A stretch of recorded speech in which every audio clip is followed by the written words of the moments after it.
আমরা যারা বিএনপি করি আমাদের কাছে অনেক অনেক নেতা আসে, আসার পরে তাদের কি চরিত্র দেখায় সেটাও আমাদের একটা অভিজ্ঞতা আছে।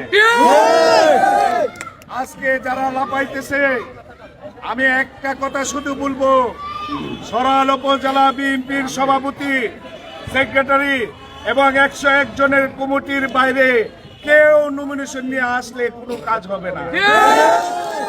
বিএনপি যদি 101 জনে এই সরাইল উপজেলায় ঘরে ঘরে যায়, তাদের সাথে ছাত্র দল, যুব দল, জাসাদ সবাইকে ভাই বানিয়ে সাথে রেখে তারপরে চাপ দিয়ে ওই লোকটাকে নির্বাচিত করতে হবে।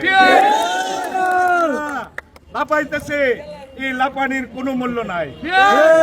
দেখেন দেশের কি পরিস্থিতি।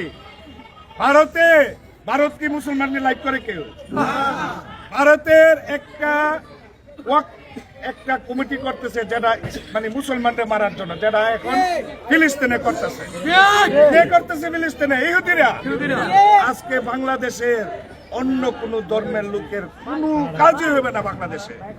বাংলাদেশে যে যত কথাই বলুক, থাকবে বিএনপি এবং বিএনপির মনোনীত প্রার্থী থাকবে।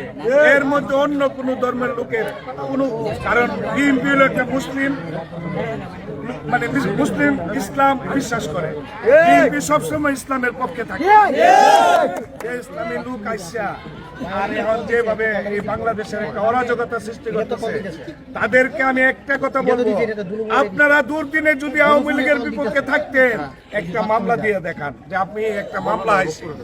আপনি অবশ্যই দালাল ছিলেন, আওয়ামী লীগের ছিলেন বিদে আপনি ভালো ছিলেন, আর আমরা জেল হাজতে পড়েছিলাম।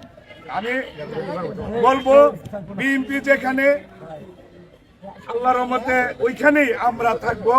এবং আমরা যারা মূল দল করব, ছাত্র দল করব, যুব দল করব, আমরা বিএনপির যে লোকটা আমাদের ধর্মকে বিশ্বাস করব, আমাদের ইসলামকে বিশ্বাস করবে, আমাদের পাশে থাকবে, ওই লোকটারে যাতে বিএনপির নীতি নির্ধারকরা নমিনেশন দেয়, এবং এই ভালোবাসা রেখেই আমি তারেক জিয়ার কাছে আবেদন জানাবো, আমাদের সরাইল উপজেলা বিএনপির যে নীতি নির্ধারক আছে তাদের পরামর্শমূলকভাবে যাতে আমাদের নুরুজ্জামান লস্কর টুকুকে নমিনেশন দেয়, এই বলে আমি আমার বক্তব্য